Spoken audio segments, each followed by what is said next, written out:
এটা বাবা গাঞ্জিয়ে গাঞ্জিয়া। হ্যাঁ গাঞ্জিয়ে। এটা ধান কাটবে কখন ওটা?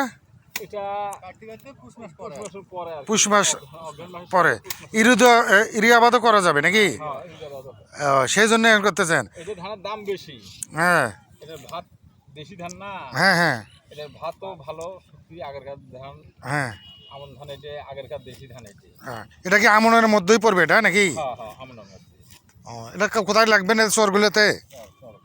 ওই চরতো কেউ গাড়বে না, আমার এই পূর্ব সাইডে এই ইরিশ জমিন আছে। আচ্ছা সাইড আছে তো চর এগুলো এখন পুরো না গেছে। হ্যাঁ হ্যাঁ ওই ইরিশ জমিটার মধ্যে মনে করো দোলা আছে, পানি আছে এতদিন। সেটা কায়দা হয়েছে গাছ দিয়ে আর অল্প বাকি আছে ওগুলো গাড়বে না। ধান ফলন হয় কেমন? এগুলো যদি আলাদা কোনো বিপদ আপদ না হয় কাটায় আর কি 1 মণ আইসি সর্বসার। এরপরে তো কাটি ইউরিয়া আবাদ করবেন নাকি?